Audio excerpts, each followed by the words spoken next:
Assalamu alaikum, everyone.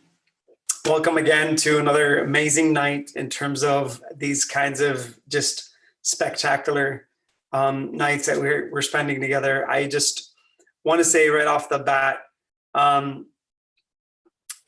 thank you. I just got invited to a few friends' houses and a friend's house, and just had an amazing dinner. And it's just, to me, it's just the most incredible thing in terms of Ramadan and how it brings people together.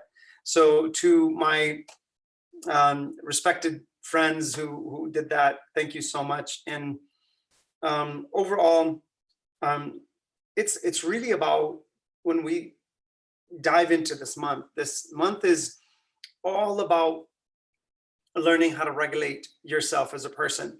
And we had a conversation about just many different things, but one of the things we talked about was the human mind and how it can really construct itself at a completely different level, and why things like the smallest little things that you think may not have an effect on you, like things like music and stuff like that, have dramatic effects on your personality, on your health, and so many things, personal health, personality health, and constructing yourself properly as a person. So all these things, guys, at the end of the day, we have to come back to understanding how to regulate what we want to take in, regulate how we want to do things in so many different ways in terms of where we spend our time, which people we let into our life. It's all about regulation. So it's ultimately about self-regulation. And tonight, what I want to do is kind of take you into that in terms of the 5 different mechanisms that you have to do to regulate yourself. So let's say you get hit by life or something happens, okay? I'm going to take you through these dimensions. Self-regulation, the ultimate goal of it is self-development. When you learn how to regulate yourself. So when I get clients, let me just give you an example before I move forward.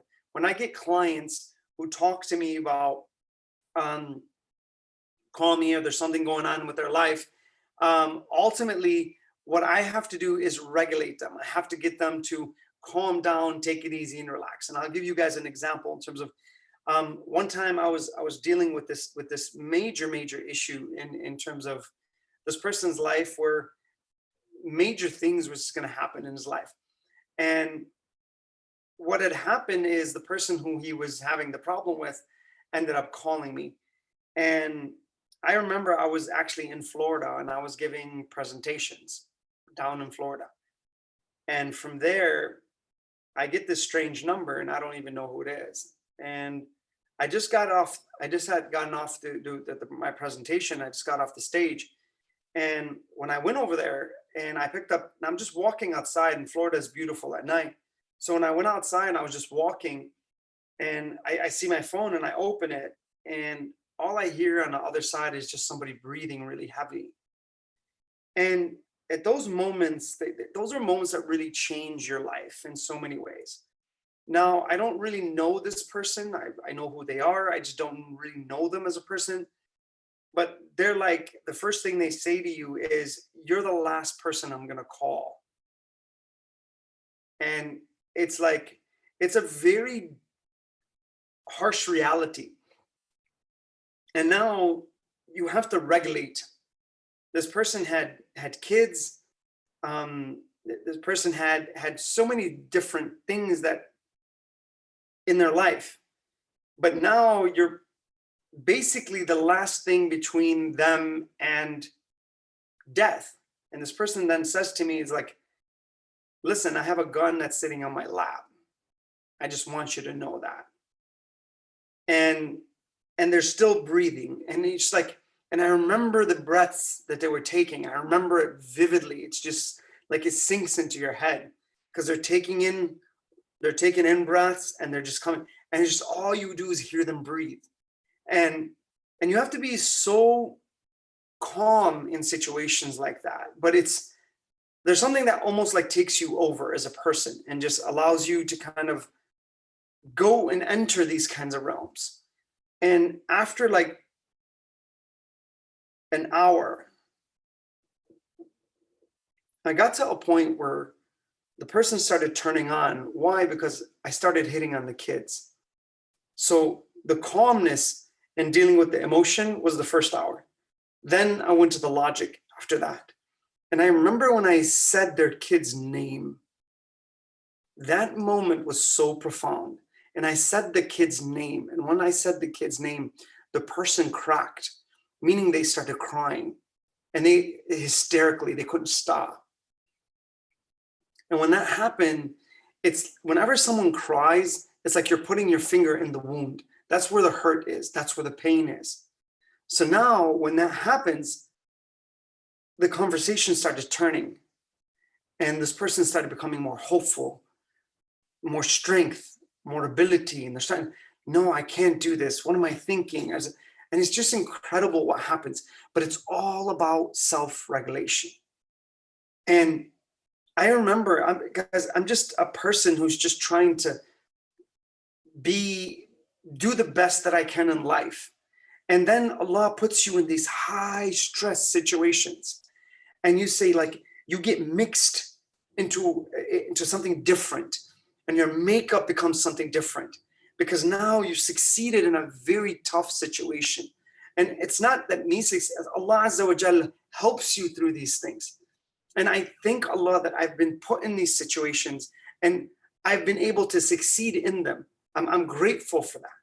So at the end of the day, when you start going towards these things, it's incredible. And then you start realizing why you do what you do. You start taking that in and you say, like, wow, that's incredible. This person made my life incredible.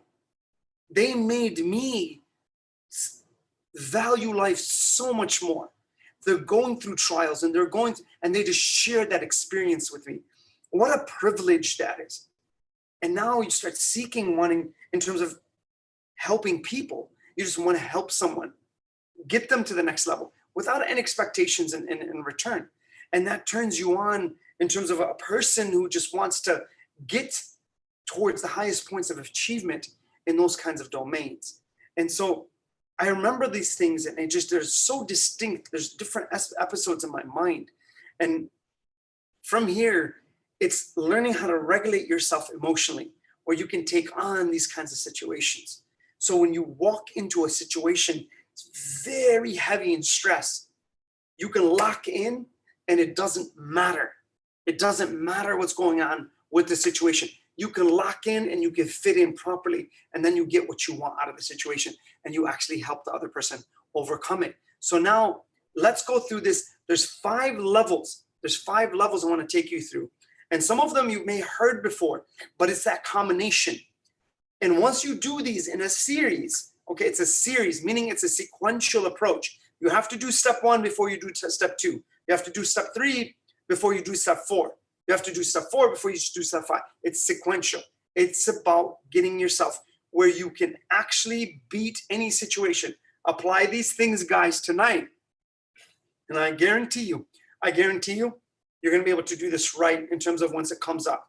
And these are a lot of things I do already with my clients. So when a client comes or they're having a situation, I literally have to deal with a lot of things. And I'll give you some more tools that you can use in terms of just helping yourself out.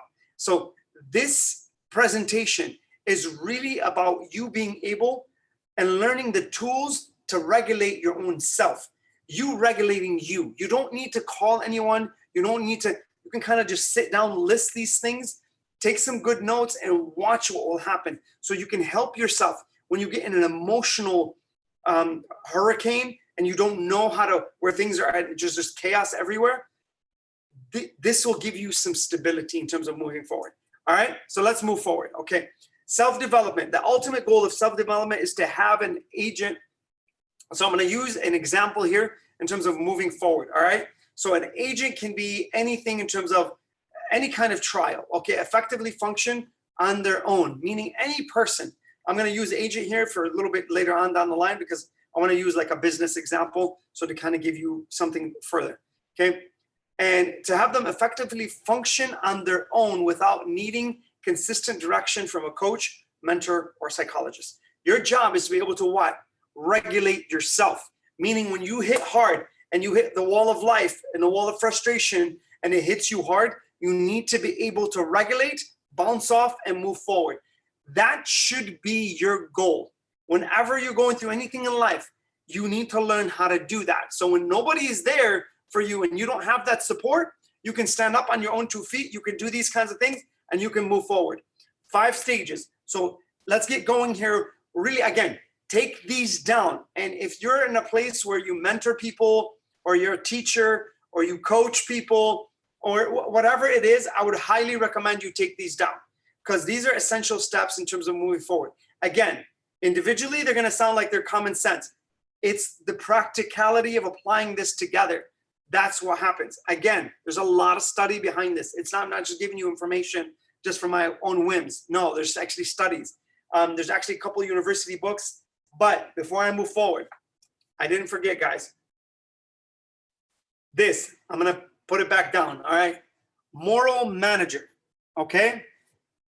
This is all a hadith of Ahlul Bayt alayhim salam. It's a business book. Business book. How to be, I'm going to read you some of the actual, within the index. Okay. Maintaining justice and management, a fair and balanced administration, the role of religion and administration, a close bond with employees, meeting the people, okay, maintaining control. Let me see some here in terms of, let's say, some leadership, truthfulness, maintaining trust, the manager and the server of people, administration, and the 3 important points. Like literally, there's just so much in here. It's unbelievable in terms of the way it talks about leadership. It talks about administration. It talks about business in so many different ways. And there's a hadith for almost every one of the places that it's based all on a hadith. Honesty, integrity, incompetent administrators. Really, really amazing book, guys. And if you can really get this book, it's something that's very, very, very special. The Power Hungry Manager. Okay, right there. Moral Manager. Try to get it. There it is. All right. So let's move forward, guys, in terms of these kinds of things. 5 stages sequentially. Let's take them forward. All right. So here's the 5 stages. I'm going to show them to you here really quickly. All right. So you can take them down. But you know what? I'm not going to do that. Let's go through them one by one. All right. So number 1, in terms of this, what I want you to understand is problem identification. Guys, the biggest problem that I see across the board is when a person comes to you and they don't know what is going on with them. How many of you have ever been in a situation where you feel something, you feel bad, but you don't know why? You don't know why you feel so bad. You don't know why, and you can't turn it around. You can't get out of your emotional rut. You can't do it. The ability to identify a problem determines that change is possible and desirable and can take responsibility for its solution. The person has to learn that, okay? The ability to identify a problem. So a mentor, you have to help people identify the problem. Guys, most of us, when we're actually going through stuff, we don't know what's going on the inside. That's why sometimes we feel bad or we have these negative emotions, but we don't know what caused it. We don't know why it happens. Guys, I swear to you, I'm gonna be very direct with you, and you might think I'm crazy or you might think something is, but I swear to you, I can't even remember, like, you go through certain things in life where they make you feel stressed. I understand, but I can't, like the last 6 months to 8 months, probably even a year, I would say over a year, I can't even remember the last day that was bad for me. I can't even remember it. I can't even remember when I had a bad day. It's about how to maintain your mentality in terms of how to move forward. So, but I went through something. I'll give you an example. I went through something and I had to refine something with my personality. So I had to dig in. I had to see. There was something in there that I didn't like, and I had to figure it out. I swear to you, I went on a 4-month search. 4 months, okay? And I finally identified the direct source. But I have these tools because I've done this with many people before. So you have to go into your subconscious wiring, meaning the hardware that's already downloaded into your system. And what you need to do is find that circuit that's off, or it's not running, it's not working. That's what you have to do. But it's very difficult to identify that sometimes, because sometimes that circuit has laid in our mind for years and years and years and even decades. Okay, so from there, you don't realize that your subconscious wiring is creating this behavior without your conscious knowledge. That is your job, is to learn how to emotionally regulate, find out your triggers, find out when you are being triggered. When that happens, find out the behavior in terms of the way you're reacting. Why do I pick this person in my life all the time? Let's say you're picking the same person in terms of a friend or a romantic relationship or anything, that you keep finding the same exact mold. Guess what? There's a system inside of you that's pushing you towards these people. It's pushing you towards this friend. It's internal. There's a sub-personality that's there. So I know some people I'm just getting to know now, and they're just one person I just met not too long ago. And this person is just absolutely phenomenal. They're phenomenal. Why? Because they're so in sync mentally in terms of just my understanding and who I am. They're so in sync and they understand things at a completely different level, but they're very high in emotional intelligence as well. So they understand and they can decode emotion, and they're very intellectually smart and they're educated. That's an amazing combination. And now we're just getting to know people like that. This person, guys, is soaring above the clouds. They're not a person with a broken wing. They're not like that. This person can fly, they can get on their own, has emotionally regulated properly. They can identify problems, take care of those problems. Then they can move on and beat those problems. Then from there, they actually build their confidence. That's the way it works. But you want to bring these people into your life who have very high value. And you don't pick certain people that are broken wings, have broken wings, and you have to fix them all the time. Now, let's say you do pick the people with broken wings. There's a circuit that's inside of you that needs to be changed. So all I'm saying to you here is, I've dealt with some clients who are like that, by the way. And I call it the savior syndrome. They want to save everybody. But ultimately, guys, here's what happens. There's a sub-circuit that you need to understand. So what I did that. I went in and I found that circuit. I cut it. I did my own mental surgery. Okay. I snipped. I did the surgery. I snipped mentally. Okay. I removed that. Then I had to remove the emotional cancer that's connected to that.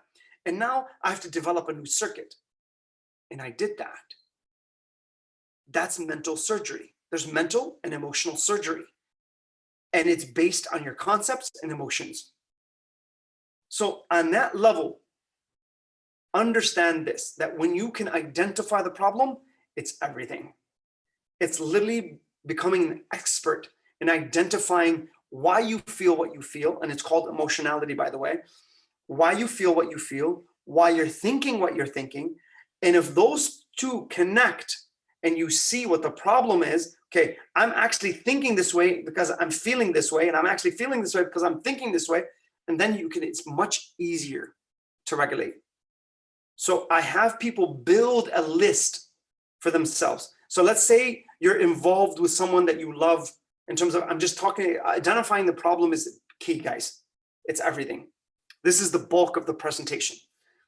Identifying the problem. Let's say you have a person who you're connected to, and now you're going through a breakup. I have a lot of clients who actually go through that. They go through a breakup and they'll call you and they're starting. So the first thing I have them do is anything that's an emotional and mental trail of that other person, they have to start getting rid of it. because now their memory, let's say that it's a bad relationship and they need to move away from this person. This person has a broken wing, they're manipulative, they may be somewhat narcissistic, and this person needs to be moved away from their life. Okay, so right away, what I do is I get them to a point to what? The memories now of that person becomes that person's cage, and it's a mental imprisonment.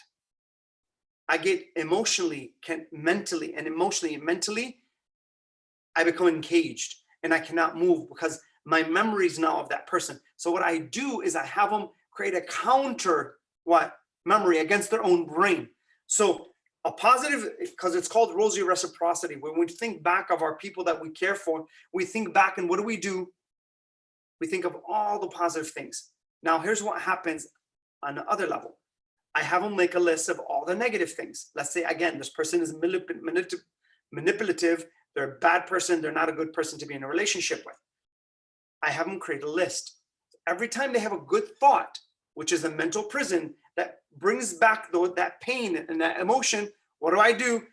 I have them create a counter thought.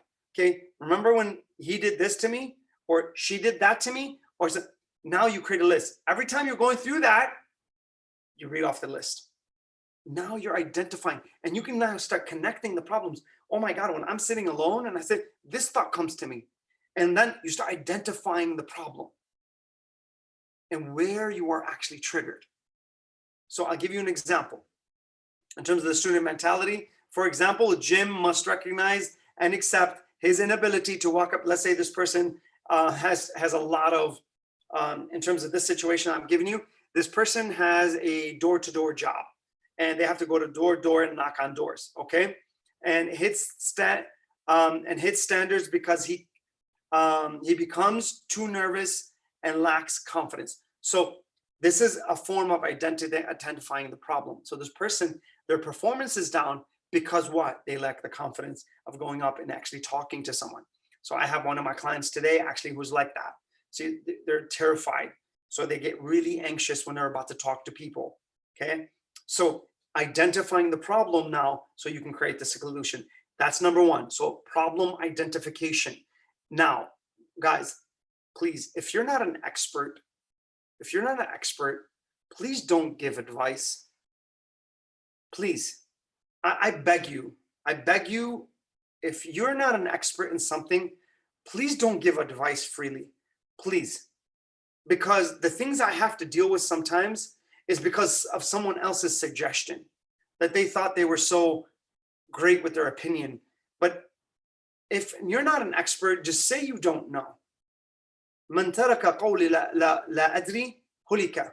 Whoever leaves and abandons the word saying I don't know will surely be annihilated. So be careful from bad advice. Be really careful from bad suggestions, because it's very easy to take chances with someone's life. You're not going to feel the consequences, but it's so easy to move your tongue and actually give advice. It's so easy. And now the world is just full of experts with the internet, with social media and everything. Please be very careful with who you listen to, from whom you listen to. Please give yourself an advantage in life and actually get yourself to the next stage with these kinds of things. Some people, I'm being honest with you, they're just full straight out devils, and they actually give advice to people. So they're like the shaitan walking around just giving advice. And I'm not saying it's everybody. I'm not saying these are particular people. There's very specific people. But on a general level, be careful when you open your mouth and you give advice. Be careful. Please be careful. Okay? Number one, problem identification. Number two, commitment. All right. So recognizing the problem, however, is not sufficient. Let's say now you come. Everything is there. Bottom line, I figured it out. I know what it is. The second thing is you really have to commit. You have to tell yourself, listen, I found out that this friend, whenever I'm eating with him or her, okay, and we go out to eat, I eat really, really bad. And then when I eat really bad, it throws me down in a spiral negative road where I can't recover now. And now I'm eating bad all the time. But I figure out that this person is the trigger. Now, what do? I commit. Once I figure out and identify the problem, I commit. And I say, you know what? I'm going to hang out with a friend, but I'm not going to go out with them to eat. Okay? Commitment is such as slowness of progress and the need for regular practice of mental skills that will arise during the change process. Okay, commitment is key. Why? Because you're going to fluctuate. One day you want to work out. Okay, one day you don't want to work out. The next day you want to work out. Next day you don't. I'm staying home. I don't care.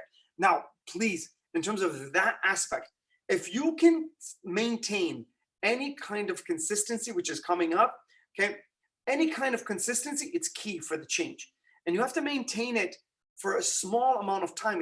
Doesn't take long. It's about that willpower. Willpower is needed in the beginning of creating a habit. That's what you need. So you need it in the beginning. And once you get it to go on its own and you wire yourself properly up top, then you can just let things go. Now, sometimes we fall off again, but it's much easier to get back on the second time because now you know how good it feels and you can release that dopamine in your brain. So commitment, number 2. Problem identification, number 2. Once you do that and you find the problem, commit. All right. Now, execution. Both of those were mental.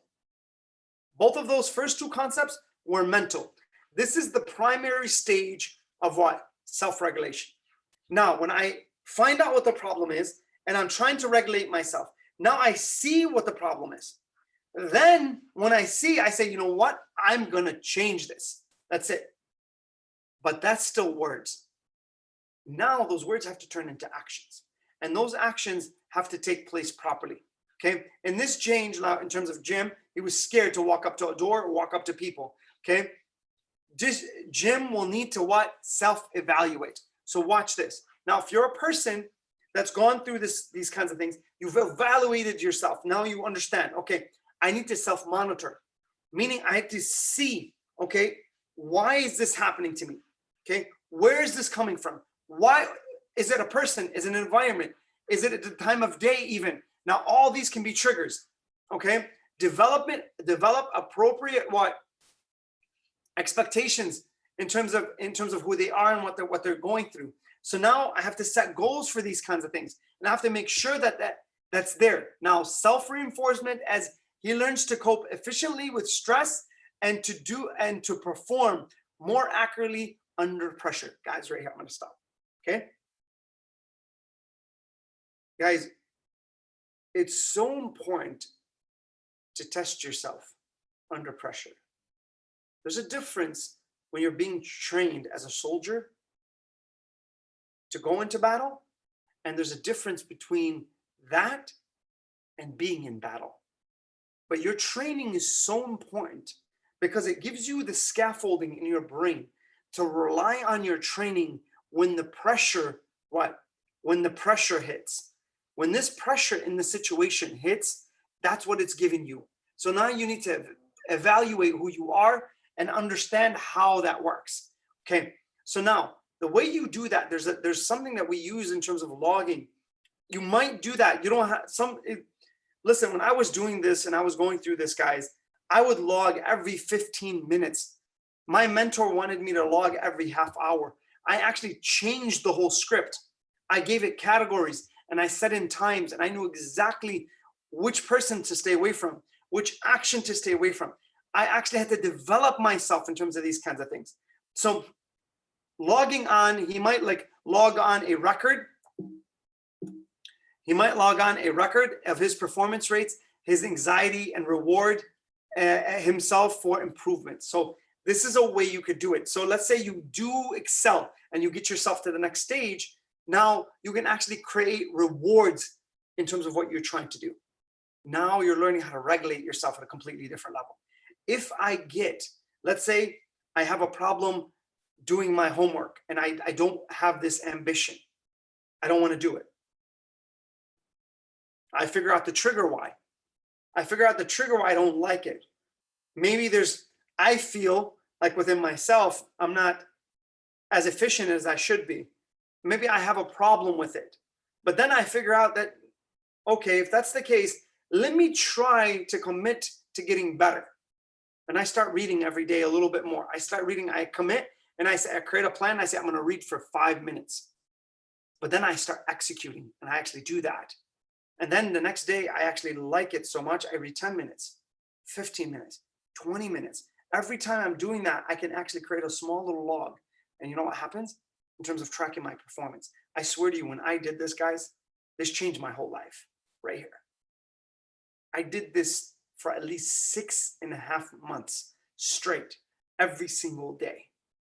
And I kept a record. And that changed my wiring in my brain, that I can do it now without a system. I can literally do that alone now. I don't need that system anymore. That system is downloaded in my head, that I can emotionally regulate at will. I can just turn on a few buttons inside and just bam, just zero. And I can get calm really, really quick. But that's a system you have to develop. But then from there, if I need my anger and I need my energy to go against being a coward, I could do that as well. And I stand, and it doesn't matter. It doesn't matter the consequences, okay? And I see the consequences. It doesn't like I'm dropping them. But I'm saying it doesn't matter the consequences because I'm not, in the moment, you can't be afraid then. You have to step forward. And you have to be what? Now aggression has to take over. Let's say someone is attacking someone you care for, attacking your mother, attacking your wife, attacking someone who's you care for. In terms of, you have to muster up that anger and be able to push forward. So when I changed this and when I went through this, it's incredible what happens. And this stage it is especially important, listen to this, okay? To sustain efforts when setbacks occur. Guys, a lot of people break here, all right? That's where they break. They break at this level. When a setback happens, they start saying, I'm gonna stop trying. And guys, I wanna tell you something, and this is something very important, and you need to look up this concept. And I may talk about it later, I may not, but a lot of people suffer from this. And there's a concept that's called learned helplessness. Learned helplessness occurs, and it's a learned behavior. When we keep failing over and over and over and over again, we start to become, we've learned to be helpless. When we say, like, you know what, we give up completely. So the way we test this, like on mice in actual labs, is they put a mouse in a box, and there's a door, and they put the food outside the box, but they wire the box, the door, with electricity. So every time the mouse goes, it gets a small little zap. So now it keeps trying and trying and trying and trying and trying and trying again. But every time it gets to the door because it wants the food, guess what happens? It gets zapped. You know what happens after a couple hours, guys? The mouse goes into the corner, sits down, and stops trying. Now, the next day, they put it back in the cage, or they put it back in the box. They remove the electricity, but now it can go freely, and it's really hungry. The mouse is actually really hungry. You know what it does? It goes back into the corner and sits down again. It's learned how to be helpless. That's how they train elephants, by the way. When they're very young, they put a stake in the ground that's really, really deep. And no matter what the animal does, it cannot pull it out. You know what happens when the animal gets older? But then it breaks, it stops trying, gets to a point where it stops trying, and it never tries again. All they do is stick the pole a couple inches, 3-4 inches into the ground. And now, guess what? It thinks it can't pull that out again. So once you face setbacks, guys, please don't go towards learned helplessness. That's going to cause you a lot of psychological pain and a lot of emotional pain, because you will never be able to get yourself out of it. Some people stay there for a very long time and they don't know how to get themselves out of that kind of hole. So keep trying, keep moving. There's a lot of psychological health when you do that. Eventually you will succeed. Don't learn how to be go into learned helplessness, learn how to succeed. There's a difference. Execute, execute, execute. And if you fail again and again and again, get up again and again and again.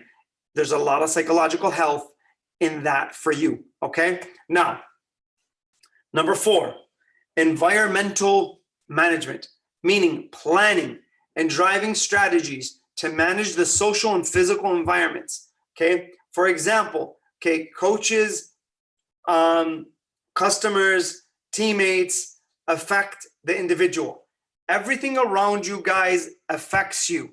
Your environment affects you. Your own principles will dictate the environment you're gonna seek. Let's say you like partying, you're gonna find the club, okay? That's a principle that you have, okay? Let's say you love praying, you're gonna find the mosque, okay? So all these kinds of things, the environmental management is huge. Knowing that what environments are wrong for me, what environments are really healthy for me. So if you want to build spirituality, let's say, go spend an hour in the Jannah. Put yourself around religious gatherings where there's really nice spiritual environments and people who are really spiritual, okay? These become so important, just softens the heart. And that's one way to actually soften the heart. If you have a hard heart, that's one way to soften the heart, is put yourself in these kind of environments. Go to the mosque, go to religious gatherings, go to spiritual gatherings, pray on time. When you pray, maybe do one extra prayer, maybe cry when you pray, okay? These things soften the heart, okay? Maximizing social support and having a quiet place. Guys, like, I cannot assess, like, again, these are so important. There's a place in your mind you need to be able to go to. And it's a different type of environment. What we're talking about here is external environments. What I'm talking about now is an internal environment in your head. There's a quiet place you need to be in, where it's one room that no one can enter but you. And this is a corner in your mind that you need to what? Build on your own. And once you build a small little room, it can become a palace. Because once you learn how to live in that corner of spirituality properly, that palace will ignite your whole system. So there's an environment that you got to build inside your own mind. Not just your external environments. There's internal environments that you got to learn how to build on your own. And that is huge. It's huge in terms of your own stabilization. So number 4 in emotional and self-regulation is environment. So shutting and knowing how to shift these kinds of things becomes very important. All right, last one, guys, is generalization. Here's something that I really want to give you, and you guys need to do to take it to a whole nother level, okay? And I'm going to give you a final result in terms of what studies indicate after this slide, in terms of what happens, in terms of when someone becomes a top performer. Wow, okay? And now, generalizations. Generalizations are basically this.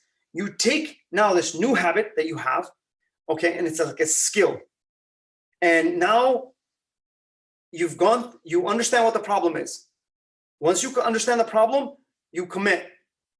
Once you commit, let me take you back to the beginning here. Once you commit, what happens? You begin to execute. You need to go after that.